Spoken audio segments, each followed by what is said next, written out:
Kang Lee stood at the edge of the military base, watching alien ships land in the distance. Their smooth silver hulls glowed in the morning sun. At 45 years old, he had seen many battles as a Marine Corps scout sniper, but nothing quite like this. The wind carried the scent of pine trees from the mountains, and he noticed how it made the tall grass bend in patterns, the kind of detail that had kept him alive in combat zones across Earth. Inside the base's command center, alien officers were meeting with Earth's military leaders. Their advanced technology filled the room with floating screens and glowing displays. Mei Sun, Earth's chief military analyst, watched as the aliens demonstrated their weapons. "Our targeting systems are perfect," the alien general, Sol, explained. His silver uniform seemed to shift colors as he moved. "Our plasma rifles use artificial intelligence to calculate every shot. No human error, no wasted ammunition." My son glanced at Kang, who stood quietly in the corner. She had studied his combat record, 20 years of service, hundreds of confirmed long-range kills, and more lives saved than taken. But the aliens saw only an aging human carrying what they considered an antique weapon. "You still use projectile weapons?" General Sol asked, looking at the sniper rifle on Kang's back. "And manual targeting." He laughed, and his officers joined him. "Your best shooter is a human past his prime, using technology from the last century." Kang didn't respond to the mockery. Instead, he watched how the alien general moved, how his officers positioned themselves. His years of combat experience had taught him that understanding your opponent was more important than having the best equipment. "We've brought enough ships to protect Earth from any threat," General Sol continued. "Your outdated military can stand down. Our technology will handle everything." Later, outside the command center, my son found Kang studying the alien patrol patterns. "They think their machines make them invincible," she said. "But I've been analyzing their technology. Their eye has limitations they don't understand." Kang nodded. "They trust their computers too much," he said quietly. "They don't read the wind. They don't feel the terrain. In all my years as a sniper, I learned that the best technology is useless if you don't understand the ground you're fighting on." My son shared her findings with him. The alien targeting systems worked perfectly in their simulations, but had never been tested in Earth's complex environments. They didn't account for things like humidity affecting air density, or how different types of soil could change heat signatures. "They think experience doesn't matter anymore," Kang said, watching another alien ship land. "But real combat isn't like their simulations. Every environment is different. Every shot is unique." He touched his rifle, worn smooth by years of use. "Sometimes the old ways are still the best ways." As the sun set, Kang began preparing for his first patrol. The aliens had dismissed him as outdated, unnecessary, but 20 years of combat experience had taught him patience. Soon enough, they would learn why human snipers were still the most feared soldiers on any battlefield. The morning sun had not yet risen when Kang Lee took 5 young colonial defense officers into the mountains. Among them was Ta Kim, who carried one of the old Earth rifles instead of the alien plasma weapons many others had adopted. The air was thick with morning mist, making the forest look like it was floating in clouds. "Their scanning technology doesn't work well in weather like this," Kang explained, his voice quiet but clear. He pointed to the wet leaves under their feet. "The moisture changes heat signatures. Their targeting computers get confused." In the valley below, they could see the aliens building their first Earth base. The silver buildings seemed to grow straight out of the ground. Alien scouts flew overhead in small ships that hummed softly. "Watch how the birds react to their ships," Kang told his students. Years of combat had taught him that animals often spotted danger before any technology could. "The birds stop singing 30 seconds before each patrol passes. Nature gives us warnings that no computer can match." My son joined them later that morning, carrying data from her analysis of alien weapons. "Their eye targeting is impressive," she admitted, "but it depends on perfect conditions. It struggles with things like dense forest, heavy rain, or uneven ground. Kang nodded, remembering battles he had fought in similar conditions. In real combat, conditions are never perfect. That's why experience matters more than technology. He showed his students how to find positions that confused alien sensors, how to use the angles of sunlight to hide their presence, how to read the wind by watching grass and leaves move. These were skills he had learned through years of combat, things no computer could easily copy. Their machines are looking for heat, movement, and metal, he explained, but they don't understand how the forest can hide all three. They don't know how the ground can lie to their sensors. Ta Kim learned quickly. When Kang asked him to find a shooting position, the young officer chose a spot where two large rocks created a natural hide. The position looked obvious to human eyes, but would appear as normal terrain to alien scanners. "Good choice," Kang said. "You're thinking about how their technology sees things. That's as important as knowing how to shoot." Later that day, they watched an alien patrol pass below their position. The aliens walked confidently, trusting their scanners to warn them of any danger. They didn't notice how the forest went quiet around them. They didn't see how the moisture in the air bent their sensor beams. "They're blind," my son whispered, watching through her binoculars. "Their technology makes them feel safe, but it's actually hiding things from them." Kang checked his rifle, feeling the familiar weight. "Technology changes," he said quietly, "but the land stays the same. Understanding the ground you fight on. That's something that never goes out of date." As they headed back to base, Kang noticed more of his students starting to watch the forest instead of their scanning devices. They were beginning to understand that real strength came from knowing the land, not just trusting machines. A storm was coming. Kang Lee could feel it in the changing wind, in the way the air pressure made his ears pop slightly. The alien scouts had increased their patrols, believing their sensors would work better in the harsh weather. This would be their first mistake. Mei Sun stood in the command center, watching the alien ships move on her screens. "They're searching for our supply lines," she told Kang through their secure radio. 3 scout ships heading toward the mountain pass. Kang lay perfectly still under his camouflage covering. Rain started to fall, heavy drops that turned the ground dark and muddy. He had chosen this spot 2 days ago, watching how water flowed down the mountainside. The mud here was special. It absorbed heat differently than the surrounding earth.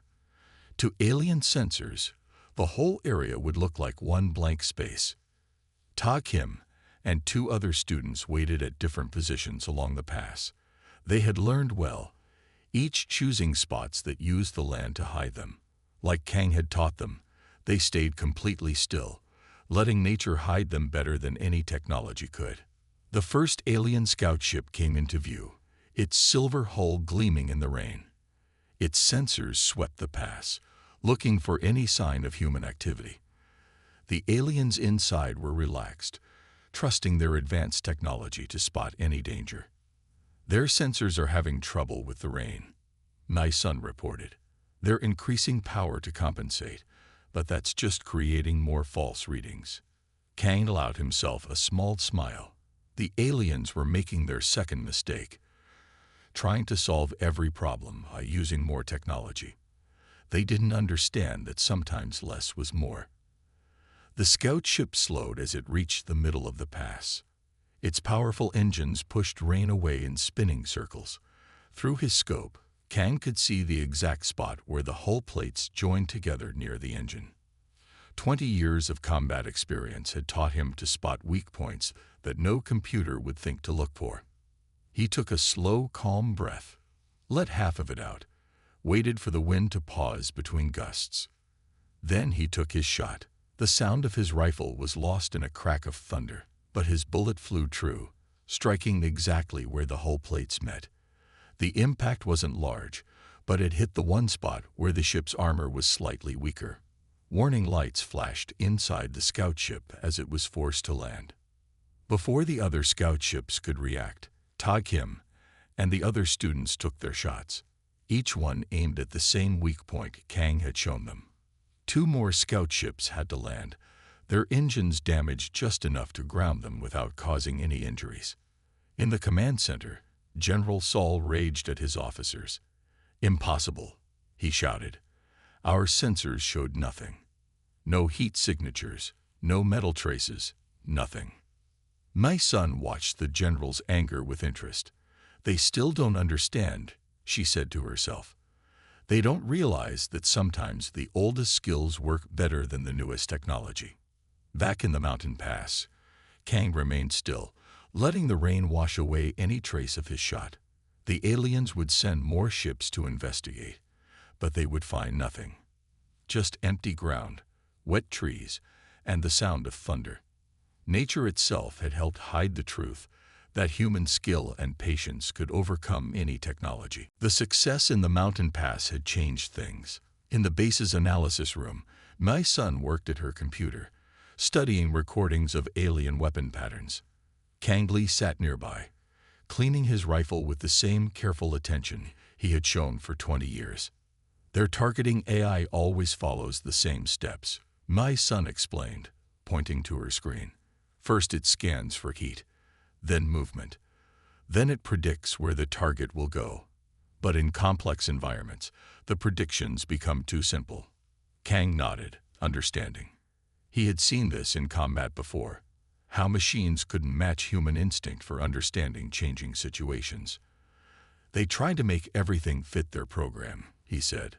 "But real combat never follows a program." Tai Kim entered the room, carrying both his old Earth rifle and a captured alien weapon. His success in the mountain pass had earned him new respect. Other defense officers now wanted to learn the old ways of fighting that had proven so effective. "The alien weapon is powerful," Ta said, placing both guns on the table. "But it needs perfect conditions to work. In the rain, in dust, in heavy plant growth, it gets confused. Our old rifles still work in any weather." My son pulled up new data on her screen. "Look at this," she said. "Their eye targeting system uses 5 main patterns for predicting shots.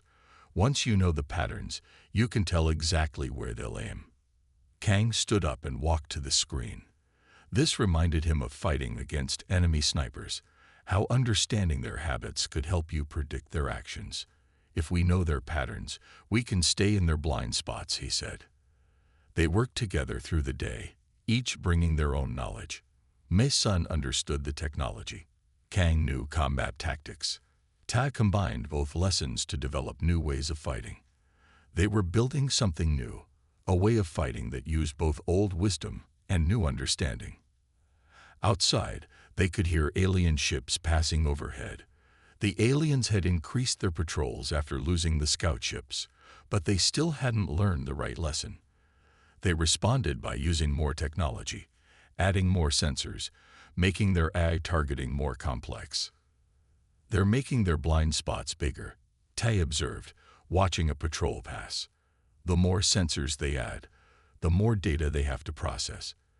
The more data they process, the more patterns they fall into."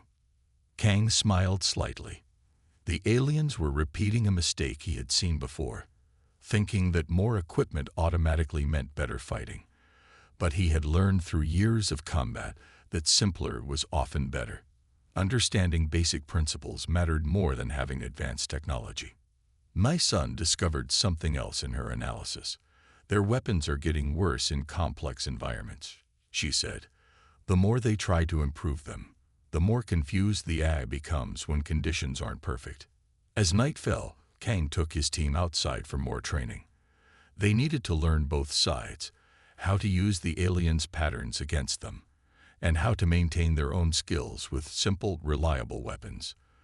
The aliens might have mocked Earth's old ways, but those old ways were proving more powerful than any technology. General Saul had finally lost his patience. After 2 weeks of failed patrols and lost scout ships, he ordered his entire fleet to attack. 100 alien ships filled the sky above the mountain base, their silver hulls blocking out the morning sun. Kang Lee watched from his observation post, seeing patterns in the alien movements that reminded him of other battles long ago. The aliens were making the same mistake he had seen many armies make, thinking that having more weapons meant certain victory. "They're moving exactly like the enemy did in the Battle of Fallujah," he told my son through their radio. "Big show of force up front, but their supply lines are thin and exposed." In the command center, my son studied the alien attack formation on her screens. Their ships moved in perfect geometric patterns, too perfect. Their AI systems were controlling everything, making all their movements predictable. "Their battle computers are all connected," she reported. "They're sharing targeting data, but they're also sharing the same weaknesses. If we can confuse one ship's sensors, we can confuse them all," Kang finished. He had seen this before, how depending too much on connected systems could turn a strength into a weakness. Ta Kim and the other defense officers moved quietly through the forest, setting up their positions just as Kang had taught them. They placed themselves where the trees and rocks would break up sensor readings, where the morning sun would cast confusing shadows. General Saul's voice boomed across the valley from his command ship. "Surrender now," he demanded. "Our sensors have mapped every inch of your territory. Our targeting computers have planned for every possible defense. You cannot hide from our technology." But Kang saw something in the alien formation that made him smile slightly. The aliens had positioned their ships for maximum sensor coverage, but they had forgotten about the basics of ground combat. Their ships cast shadows that created perfect hiding spots. Their powerful engines changed the air temperature in ways their own sensors couldn't handle. "They're using their full sensor power," my son said, watching her readings. "The amount of data is overwhelming their targeting systems. They're creating their own interference." Kang thought about all his years of combat experience. He had learned that the side with better technology didn't always win. What mattered was understanding the battlefield, reading your enemy, and staying patient. "Their ships are too close together," he told his team. "They're trying to look strong, but they're actually making themselves vulnerable. One good shot could cause enough confusion to disrupt their whole attack." As the alien ships moved into their final attack position, Kang saw the pattern become complete. General Saul had arranged his fleet to look impressive and threatening, but in doing so, he had given Earth's defenders exactly the opportunity they needed. "Get ready," Kang told his team quietly. "Everything we've learned about their weaknesses is about to become very important." Dawn was still an hour away when Kang Lee began placing his defenders. He had chosen their positions carefully, using every lesson learned from 20 years of combat. Each location took advantage of the land in ways the alien sensors couldn't understand. "The morning fog will roll in from the east," he explained to Ta Kim as they set up their final position. "Their sensors will try to compensate by increasing power. That's when their targeting systems will be most vulnerable to confusion." My son worked in the command center, monitoring alien communications. She had discovered something important about their battle network. "All their ships connect to the command vessel for targeting data," she reported. "They share information constantly, but this makes their reactions slow. They have to process too much data." Kang nodded, understanding. He had seen similar problems in modern armies that relied too heavily on connected systems. When every soldier waited for computers to tell them what to do, they lost the ability to think and react on their own. He placed his best shooters where the terrain would help them most. Some hid near streams, where the moving water would confuse heat sensors. Others positioned themselves near rock formations that would scatter sensor beams. Each position was chosen to use nature itself as a weapon against alien technology. "Watch how the birds move," he told his team. "When the alien ships pass overhead, birds change their flight patterns. Their sensors track this movement, trying to analyze it. This uses up their computing power, makes their reactions slower." Ta had learned well from both Kang's experience and my son's technical knowledge. He showed other defenders how to use simple things like wet leaves and mud to break up their heat signatures. The aliens' complex targeting systems couldn't handle these basic tricks. As the sun began to rise, Kang checked each position one final time. He had seen many battles, and he knew that victory often came down to preparation. The aliens trusted their technology to handle everything, but they had forgotten the basic truth of warfare, that the side that understands the battlefield has the real advantage. Their attack will start soon, my son warned through the radio. Their battle computers are running final targeting calculations. Kang settled into his chosen position, feeling the familiar weight of his rifle. The morning dew had settled exactly as he expected, creating a light mist that would play tricks with alien sensors. Everything was ready. Remember, he told his team quietly, they expect us to fight on their terms, using their kind of technology. But we'll fight our way, using what they've forgotten. The power of the land itself, and the strength of human experience. The first rays of sunlight began to touch the mountain peaks. Soon, General Saul would launch his massive attack. But Kang and his defenders were ready, prepared to show the aliens that sometimes the oldest wisdom was the most powerful. The alien attack began with the rising sun. 100 ships moved forward in perfect formation, their weapons glowing with power. General Saul had positioned his command ship in the center, protected by layers of fighters. To alien sensors, the mountain valley appeared empty of defenders. Kang Lee remained perfectly still in his position. 20 years of combat experience had taught him that the most important moment in any battle was not the first shot, but the moment just before it. He watched through his scope as the alien formation reached exactly the position he had predicted. Their sensor networks are at full power, my son reported through the radio. They're using so much computing power that their targeting systems are starting to lag, just like we planned. The morning fog rolled in from the east, thick and low to the ground. Alien sensors tried to burn through it with increased power, creating exactly the kind of system overload Kang had expected. Their complex technology was becoming confused by simple nature. Ta Kim and the other defenders waited patiently in their positions. Each one had been placed where streams, rocks, and morning dew created natural interference. The aliens' attempts to scan through these conditions only made their targeting systems work harder, process more data. Launch the final scan, General Sol commanded from his ship. Show me where these primitive humans are hiding. The alien ships activated their maximum sensor power all at once. This was the moment Kang had waited for. When their systems were working hardest, trying to process too much information, struggling to make sense of the natural world around them. My son watched her screens as the alien battle network began to slow down. Their computing systems are overwhelmed, she reported. They're getting contradictory readings from all the environmental factors. Their targeting AI can't make sense of it all. Kang saw his opportunity forming. The aliens had positioned their ships for maximum sensor coverage, but this meant they had created patterns, predictable gaps in their formation, blind spots that their technology couldn't see because it was too busy looking for complex threats. The morning sun reflected off the alien ships' hulls, creating bright spots that their own sensors had trouble seeing through. The heat from their engines changed air temperature patterns, making their thermal scans unreliable. Everything Kang had learned about the land and weather was working against the aliens' technology. Begin your attack, General Sol ordered, frustrated by the confusing sensor readings. Our weapons will find them even if our scanners cannot. But Kang knew what would happen next. The alien ships would fire according to their programming, following patterns their computers had calculated.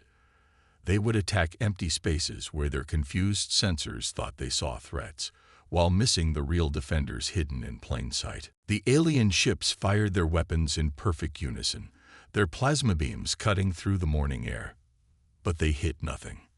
Their confused sensors had led them to shoot at shadows and heat patterns that their computers couldn't properly understand. The valley lit up with wasted energy as the aliens attacked empty space. Kang Lee watched through his scope, completely still. The moment reminded him of his hardest shot during the Battle of Fallujah, when patience had mattered more than technology. He could see General Sol's command ship clearly now, its defenses focused on the wrong threats. Their battle network is completely overloaded, my son reported quietly through the radio. Their targeting computers are trying to process too much data from the environment. They can't tell real threats from natural patterns anymore. The alien ships moved in their predetermined patterns, following combat programs that couldn't adapt to the confusion. Their formation had created a small gap, just as Kang had predicted. A gap that would line up perfectly with his position for exactly 3 seconds. All ships, increase sensor power, General Sol commanded, his voice showing frustration. Find these humans. They must be using some kind of advanced cloaking technology. But Earth's defenders weren't using any special technology. They were using knowledge that went beyond machines. How morning fog moves through a valley, how sunlight reflects off wet leaves, how birds fly differently when danger is near. Things that experience taught but computers couldn't understand. Ta Kim watched from his position as Kang prepared for his shot. He had learned that true skill wasn't about having the best equipment. It was about understanding everything around you, about feeling the right moment in your bones. The gap in the alien formation opened. Kang's experience told him the wind had shifted slightly. He adjusted his aim by exactly 2 millimeters. The morning sun had warmed the air. He compensated for the changed air density. Every lesson from 20 years of combat came together in this one moment. Impossible. General Sol shouted as his sensors finally detected something. There's nothing there but a primitive projectile weapon. But it was too late. Kang had already taken his shot. The bullet flew through the gap in their formation, traveling a path that alien computers had calculated was impossible. It struck exactly where the command ship's shield generators connected to its main power system, a weakness that only human eyes could have spotted. The command ship's shields flickered and failed. Its battle network, already overwhelmed by too much sensor data, shut down completely. Every alien ship connected to the network suddenly lost their targeting guidance, their sensors blinded by the same natural conditions they had ignored. In the command center, my son watched in amazement as one perfect shot from a primitive weapon brought down the aliens' entire battle network. They never understood, she said quietly. The most powerful weapon isn't the most advanced. It's the one used with the most skill and wisdom. 1 month after the battle in the valley, Kang Lee stood in the same spot where he had made his crucial shot. But this time, he wasn't alone. Alien military officers surrounded him, watching carefully as he explained how he had defeated their advanced technology with a single bullet. Your targeting computers are powerful, Kang told them, but they can't understand things that come from years of experience. They can't feel how the morning air changes when fog rolls in. They can't read the stories that birds and trees tell about their surroundings. General Sol stood among the officers, his attitude completely changed from the day of the battle. The shot that disabled his command ship had taught him a lesson about respecting old wisdom. Now he wanted to learn what his technology had missed. We thought our machines made us superior, General Sol admitted. We forgot that the best weapons are not always the newest ones. Sometimes they are the ones guided by the most wisdom. My son worked with alien engineers, helping them understand how their complex systems had been defeated by simple natural conditions. Your technology is impressive, she explained, but it tried to overcome nature instead of working with it. That's why it failed. Ta Kim had become a teacher himself, showing both human and alien students how to combine new technology with traditional skills. In his classes, advanced targeting systems worked together with human experience and understanding. The old ways still matter, Kang told a group of young officers, both human and alien. Technology can help us fight better, but it should never replace our ability to think, to observe, to understand our environment. These skills have kept soldiers alive for thousands of years. The aliens had started a new training program, learning from Earth's military experience. They discovered that their weapons worked better when guided by trained eyes and minds instead of relying completely on computers. Some alien soldiers even began practicing with simple projectile weapons, learning to feel the wind and read the terrain. Your shot changed more than just that battle, Captain Yun told Kang as they watched the training. It changed how we think about warfare. about technology, about wisdom. We learned that true strength comes from balance, using the best of both old and new ways. As the sun set over the valley, Kang felt satisfied. His years of combat experience hadn't just helped defend Earth. They had helped build something new, a way of fighting that respected both advanced technology and ancient wisdom. The aliens had come to Earth thinking they would find only primitive skills to mock. Instead, they found wisdom their technology had forgotten. Every battle teaches us something, Kang said to his students, watching the evening birds return to their nests. But the most important lesson is that no technology can replace the wisdom that comes from understanding the world around us. The oldest skills are sometimes the most powerful ones.